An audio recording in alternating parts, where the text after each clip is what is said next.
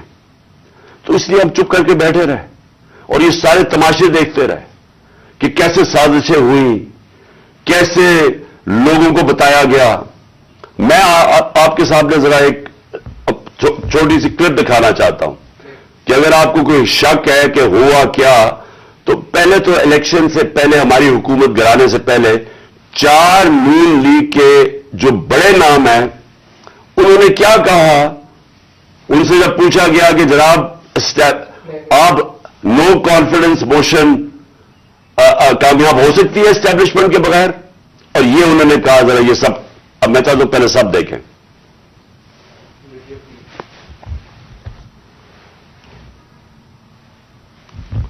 اور ہم چاہتے ہیں کہ اگلی حکومت کا فیصلہ پاکستان کی عوام سے.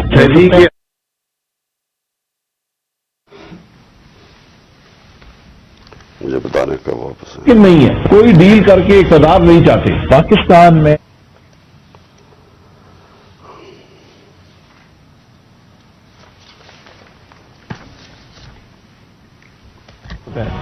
جب بھی عدم اعتماد کی ہوتے ہیں تو یقیناً ڈیل کا نتیجہ. اسٹیبلشمنٹ کے بغیر عدم اعتماد کی تحریک کو کامیاب نہیں کیا جا سکتا، کیونکہ اسٹیبلشمنٹ بھی ایک تیسری قوت کے طور پہ یا چوتھی قوت کے طور پہ پارلیمنٹ میں یعنی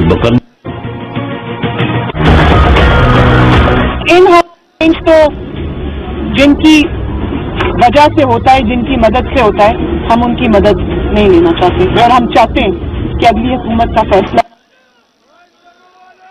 انہوں نے کل کیا کہا ذرا پہلے یہ بھی سن لیں دوسرا کلپ، تاکہ آپ کو پتا چل جائے کہ ہوا کیا اس ملک کے ساتھ.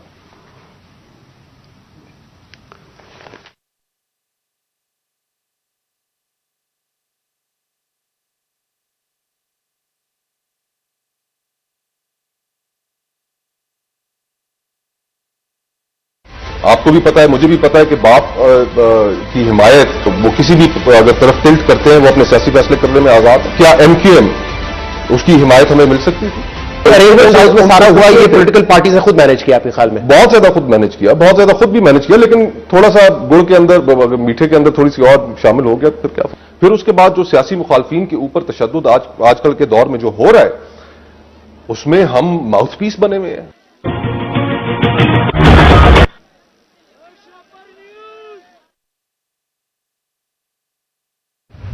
کہ یہ جو ساری سازش ہوئی تھی اس میں ہم کسی کو آپ نے وہ جب فیٹف کی لیجسلیشن تھی تو وہ خود کہہ رہے ہوں ہمیں وہ اپوزیشن والے کہ یہ تو جناب یہ بیٹھ کے انہوں نے آپ کی آشیرواد ملی تھی، اس کے بعد آپ نے وہ این آر او کے یہ جو امینڈمنٹ تھی نیب کی جو اب ہو گئی یہ تو تب ہونے کے چکر میں تھے، تب ہم کھڑے تھے.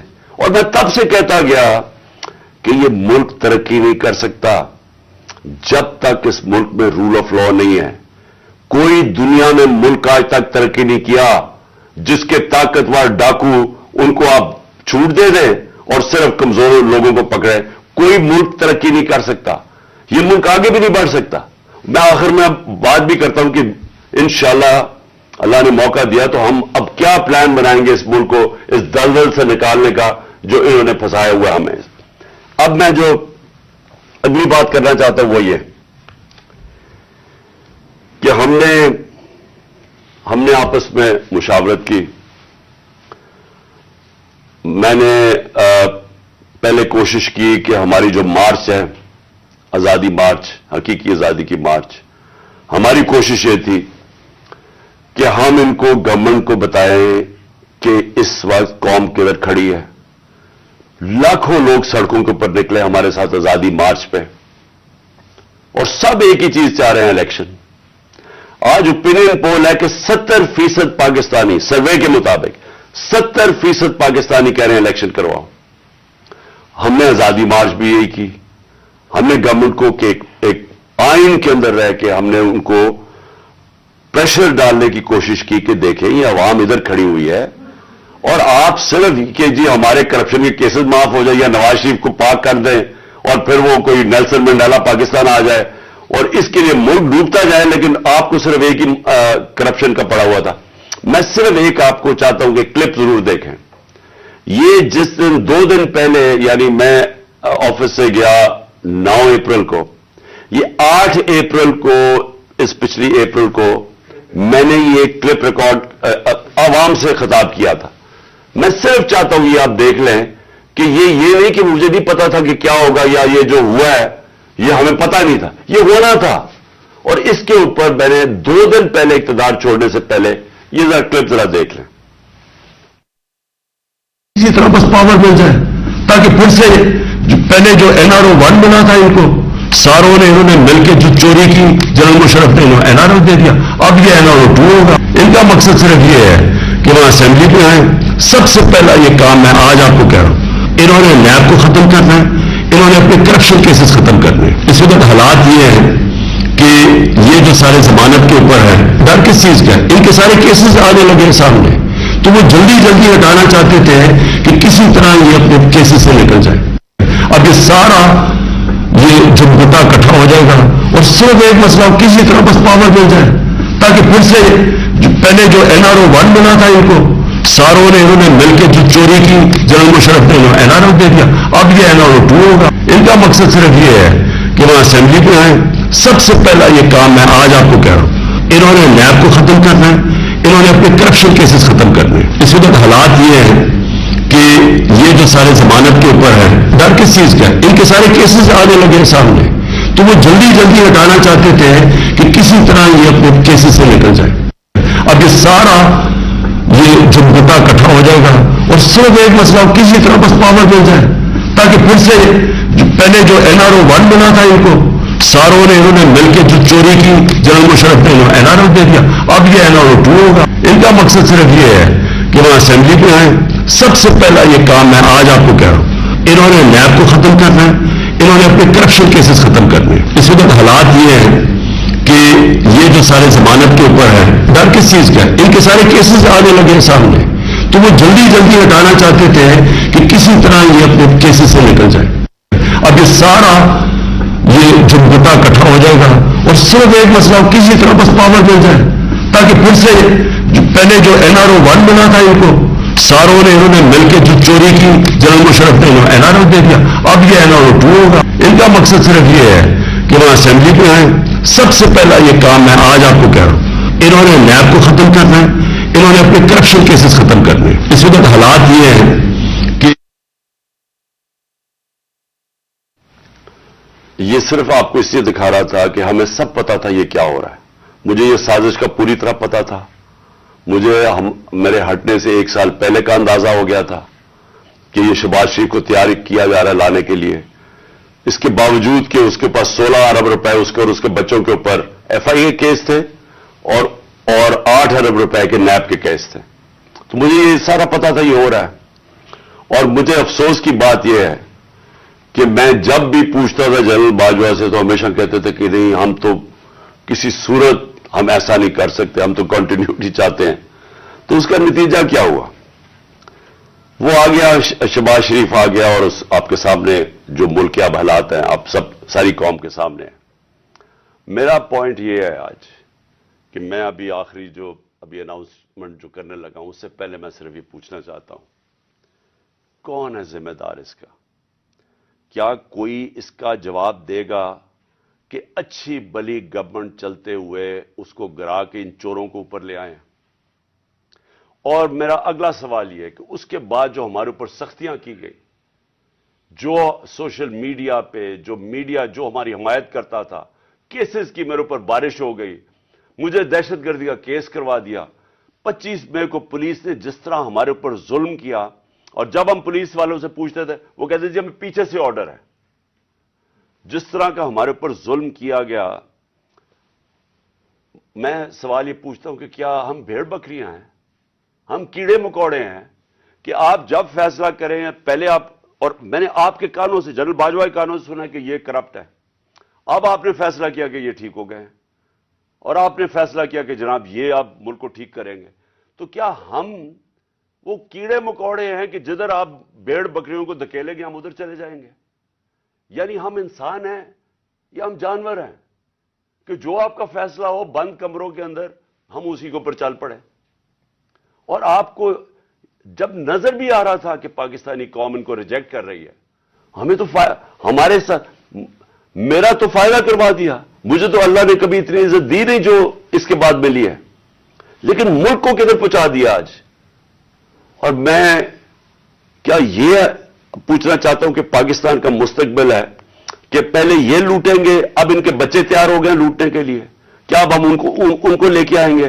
اور اگر ہم ان کے خلاف جائیں گے اور ہم ان کو ریزسٹ کریں گے تو ہمیں پھیٹا لگایا جائے گا، ہمارے پر کیسز کیے جائیں گے، ہمیں ڈرایا جائے گا. مجھے ابھی بھی کہہ رہے ہیں کہ جی آپ اگر یہ آپ نے گورنمنٹ چھوڑ دی تو آپ کے اوپر بڑا ظلم ہوگا، آپ کی پروٹیکشن چلی جائے گی. جب میں جا رہا تھا، میں آج اپنی قوم کو بتانا چاہتا ہوں کہ جب میں جا رہا تھا مارچ کے اوپر، سب کو، میرے ارد گرد بھی لوگوں کو پتا ہے، میں نے سب کو کہا تھا کہ اس میں واردات ہوگی، میرے خلاف میری جان کو خطرہ ہے. میں نے ٹی وی کے اوپر جا کے اس سے پہلے بتایا تھا کہ یہ دینی انتہا پسند کے نام پہ مجھے قتل کریں گے. ہر روز جب میں مارچ پہ جاتا تھا اور میں بشرا بیگم کو خدا حافظ کہتا تھا، میں تو ان کو سلام کرتا ہوں کہ ان کو پتا ہوتے ہوئے کہ میری جان خطرے میں تھی، اس کے باوجود وہ مجھے کہتی تھی کہ نہیں جاؤ، یہ جہاد ہے، یہ اللہ کے لیے آپ کام کر رہے ہیں. کوئی اپنی زندگی خطرے میں نہیں ڈالتا پیسے کے لیے یا اقتدار کے لیے، کوئی زندگی خطرے میں نہیں ڈالتا. جہاد کے لیے جب آپ اللہ کے لیے کام کر رہے ہیں تب آپ پتا ہوتے ہوئے کہ اب زندگی خطرے میں، اس کے باوجود جاتا تھا میں. اور میں جیسے ٹھیک ہوں گا انشاءاللہ، جیسے میں چلنے کا قابل ہوں گا میں پھر نکلوں گا باہر، کیونکہ یہ اللہ کا کام ہے. اپنی قوم کو حقیقی طور پہ آزاد کرنا یہ اللہ کا حکم ہے. ہمیں ظلم اور ناانصافی کے ساتھ سامنے کھڑا ہونا یہ اوپر والے کا حکم ہے، اس کو وہ جہاد کہتا ہے. امر بالمعروف پہ چلنا، کہ جب آپ دیکھ رہے ہیں سارے چوروں کا ٹولہ اوپر بیٹھ گیا ہے اور آپ چپ کر کے بیٹھے رہے بھیڑ بکریوں کی طرح، یہ آپ قرآن کا جو اللہ کا حکم ہے اس کے خلاف جا رہے ہیں. تو میرے لیے تو یہ جہاد ہے، تو میں نے تو یہ رکنا نہیں ہے. اور میں اپنی ساری قوم کو آج کہہ رہا ہوں، میں نوجوانوں آپ کو کہہ رہا ہوں، یہ کبھی نہ سوچے جو یہ 7.5 لاکھ ہمارے لوگ ملک چھوڑ کے گئے ہیں. مجھے افسوس ہے کہ دیکھیں آسان راستہ ہے. میرے لیے کیا آسان زندگی تھی. میں کرکٹ کے بعد کچھ بھی نہ کرتا، تھوڑی سی کرکٹ کے اوپر بات چیت کرتا ہوں. اللہ نے مقام اتنا دیا ہوا ہے میں کروڑ روپیہ کما سکتا ہوں. مجھے تو کچھ کرنے کی ضرورت نہیں تھی. لیکن اللہ نے ہمیں کسی مقصد کے لیے پیدا کیا ہے. جانور آتے ہیں، بچے پیدا کرتے ہیں، کھا پی کے مر جاتے ہیں. تو انسان بھی اگر اس کو اب سمجھ ہی نہ آئے کہ اللہ نے ہمیں کسی مقصد کے لیے پیدا کیا ہے تو اس میں جانوروں میں کیا فرق رہ جاتا ہے. وہ جب قرآن کی آیت ہے کہ جب انسان فرشتے سے بھی اوپر چلا جاتا ہے لیکن گرتا ہے تو جانور سے بھی نیچے چلا جاتا ہے. تو میں اپنی ساری قوم کو کہہ رہا ہوں کہ دیکھیں ہمارے سامنے اب 2 راستے ہیں. ہم ان چوروں کے ٹولوں کو مان لیں تو ہم اپنی تباہی کر رہے ہیں. اس ملک کا کوئی مستقبل نہیں ہے. ایک ہی راستہ ہے کہ اب جدوجہد کریں. میں وہاں جب گیا پنڈی پہنچا اور میں اس وقت بڑی تکلیف میں تھا، میں یہ بھی آپ کو بتا دوں کیونکہ مجھے ڈاکٹرز نے کہا تھا ابھی نہیں آپ ٹریول کر سکتے. میں گیا اس کے باوجود صرف اپنے لوگوں کو کھڑا کرنے کے لیے کہ دیکھیں یہ پاکستان کے لیے ایک فیصلہ کن وقت ہے، اس کو ضائع نہ ہونے دیں. قوم میں بیداری آ گئی ہے، اور میں وہاں 2 میں چیزیں کر سکتا تھا. ہم وہاں دھرنا بھی دے سکتے تھے، لاکھوں لوگ تھے. ہم وہاں اسلام آباد کے اوپر بھی جا سکتے تھے، اتنے لوگ تھے. ہم اسلام آباد میں خون خرابہ ہونا تھا وہاں، اور کئی دفعہ لوگ چاہتے ہیں کہ خون خرابہ ہو، لاشیں گریں، تاکہ وہ جناب وہ ان کی تحریک اور اٹھ جائے. میں یہ نہیں چاہتا تھا. میں نے ساری سٹرگل آئین اور قانون کے بیچ میں ہے. میں کبھی اس سے باہر نہیں نکلا، اور میں نے اس لیے فیصلہ کیا کہ بجائے ہم وہاں جائیں اور توڑ پھوڑ ہو اور تباہی ہو، میں نے فیصلہ یہ کیا کہ ہم جو 2 اسمبلی اب قربان کرتے ہیں اپنی 2 اسمبلیوں کو، ہم قربان کرتے ہیں اپنے ملک کے لیے، اور اس لیے کرتے ہیں کہ ان کو جب 66% پاکستان میں الیکشن ہوگا، جب ہم ان 2 اسمبلیوں سے نکلیں گے، جو میں بھی بتانے لگا ہوں کب نکلیں گے. 66% پاکستان میں الیکشن ہوگا. تو عقل تو یہ کہتی ہے کہ آپ جنرل الیکشن کروا دیں، لیکن میں پھر سے کہتا ہوں یہ خوف زدہ ہیں، الیکشن ہارنے سے ڈرے ہوئے ہیں. ان کا کوئی پاکستان کا مقصد نہیں کہ پاکستان اوپر جا رہا ہے یا نیچے جا رہا ہے. ان کا مقصد ایک ہے، کیسے اپنا چوری کا پیسہ بچانا ہے انہوں نے، اور اس لیے یہ الیکشن نہیں کروائیں گے. اور اسی لیے ہم نے فیصلہ کیا کہ ہم الیکشن کروائیں گے. اور میں نے اپنے سارے وکیلوں سے پوچھ لیا ہے، یہ کوشش بھی کریں گے الیکشن کمیشن کے ذریعے کہ یہ کسی طرح ڈیلے ہو جائے.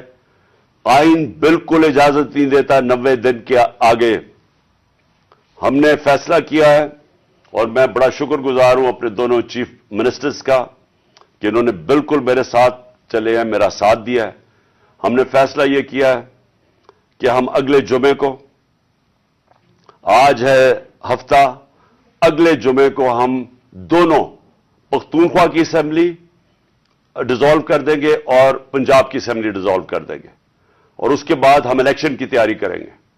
اور اس کے بعد ہماری جو 100 غالباً 23 سیٹیں ہیں اس وقت نیشنل اسمبلی میں، ہم وہاں جا کے نیشنل اسمبلی میں جا کے اسپیکر کے سامنے ہم وہاں کھڑے ہو کے کہیں گے کہ ہمارے ریزگنیشن ایکسپٹ کرو.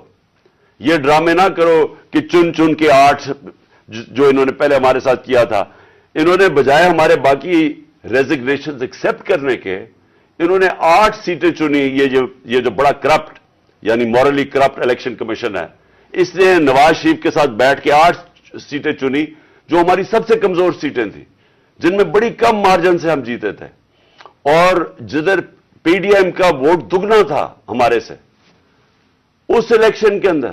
اب یہ عوام دیکھیں کدھر آج ایک باشعور عوام ہے، بیداری آئی ہوئی ہے ہماری قوم میں. پتہ ہوتے ہوئے کہ میں نے اسمبلی میں نہیں، میں 8 سیٹوں پہ لڑا، پتہ ہوتے ہوئے کہ میں نے اسمبلی میں نہیں جانا، اس کے باوجود میری قوم نے مجھے سارے 8 کی 8 سیٹوں پہ جتایا، 7 سیٹوں پہ جتایا. اور ایک جو کراچی کے اندر سیٹ تھی، ذرا وہاں دیکھ لے، وہ الیکشن کمیشن کو وہ دھاندلی نہیں نظر آئے گی جس طرح انہوں نے پوری اسٹیٹ مشینری استعمال کی اور ووٹ باہر پھینک دیا، جو ہر بار استعمال کرتا ہے. تو ہم نے یہ فیصلہ کر لیا. میں اپنی قوم کو آخر میں صرف یہ کہنا چاہتا ہوں کہ دیکھیں، مایوسی گناہ ہے. آپ مایوس ہو کے گھر بیٹھ جائیں، یا آپ باہر ٹکٹ لے کے کسی اور ملک میں چلے جائیں اور کوئی نوکری مل جائے، یہ میری نظر میں یہ ایک انسان اپنی جو ڈیوٹی ہے معاشرے کو، اس سے بھاگتا ہے. اصل آپ سب کی ڈیوٹی یہ ہے کہ ہم اب کھڑے ہوں اور ہم ان چوروں کا اور اس کرپٹ نظام کا مقابلہ کریں، اور ہم کریں الیکشن کے ذریعے، اور الیکشن کے ذریعے ان کو سبق سکھائیں آئین اور قانون کے بیچ میں رہتے ہوئے. میں نہیں چاہتا کہ یہ سری لنکا جیسا سچویشن ہو کہ لوگ سڑکوں کے اوپر آ جائیں اور توڑ پھوڑ ہو. میں چاہتا ہوں کہ ہم الیکشن کے ذریعے ان کو شکست دیں، اور ان کو ایسی شکست دیں کہ یہ ہمیشہ کے لیے ان چوروں کا نام و نشان یہاں سے چلا جائے. اور وہ تب ہوگا جب آپ سب اس کو اپنی ذمہ داری لے کے نکلیں گے. اور میں آپ کو آخر میں یہ کہنا چاہتا ہوں کہ مایوسی جو ہے، میں 3.5 سال گورنمنٹ میں رہا، اس کے باوجود کہ بینکرپٹ گورنمنٹ میں لی، اس کے باوجود کہ ہمارے پاس تجربہ ہی نہیں تھا بالکل. ہم پہلی دفعہ گورنمنٹ میں آئے تھے، ایک کے بعد دوسرا کرائسس تھا. صدی میں ایک دفعہ کرونا جیسا کرائسس آتا ہے، وہ اوپر سے آ گیا، 2 سال وہ رہا. اس کے باوجود پاکستان میں